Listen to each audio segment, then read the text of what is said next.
السلام عليكم ورحمة الله وبركاته. أهلا بكم في فيديو جديد. اللهم صل وسلم وبارك على سيدنا محمد وآله وصحبه وسلم. عاملين ايه؟ يا رب تكونوا بخير. متنسوناش في اللايك والاشتراك في القناة وتفعيل زر الجرس عشان يوصلكم كل جديد. تعالوا نعمل شوية شريك في البيت وندفي البيت كده بدل في البرد اللي احنا قاعدين فيه، وكمان تنفع في الفطار، تنفع في اللانش بوكس لو العيال رايحين، تنفع في كل حاجة. تمام. جبت كوباية من الدقيق، وجبت كيس من الخميرة الفورية، وكان عندي اللي هو محسن الخبز. حطيت معلقة وحطيتهم على جنب من لما احضر طريقة الدقيق.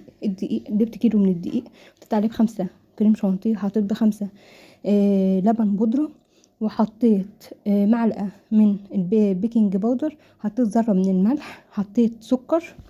هي السكر المفروض يتحط مع الخميرة عشان تتنشط. انا نسيت حطيتها في البتاع ده، بس انتوا حطوها في الخميرة احسن. تمام. بعد كده حطيت بيضتين كاملين على الكيلو الدقيق. تمام. مع كده بيضتين كاملين، انا شلت الصفارة، حطيت عشان الوش، حطيت كيلو بيضاية وصفارة وبياضة سوري.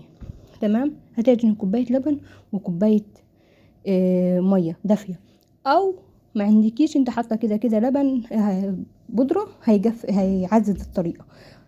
جيب اللي خمرت على جنب ونحطوهم. جبت طبق اوسع عشان اعجن براحتي.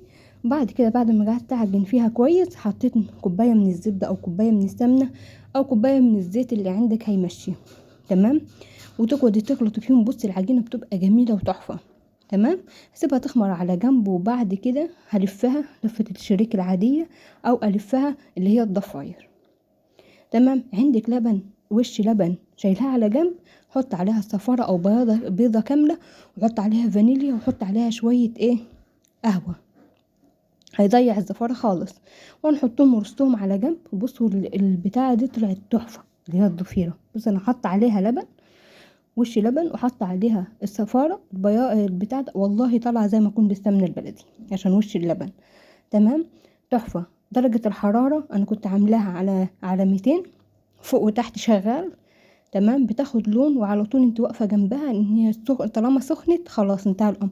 دي ورا دي ورا دي ورا دي، وهتحط سكر على الوش، وبسم الله ما شاء الله تاكلي، وربنا يحسن ما بين ايدينا جميعا يا رب، ونفرح اولادنا باقل حاجه. تمام. يا رب الطريقه تكون عجبتكم. اترككم في رعايه الله وامنه، والسلام عليكم ورحمه الله وبركاته.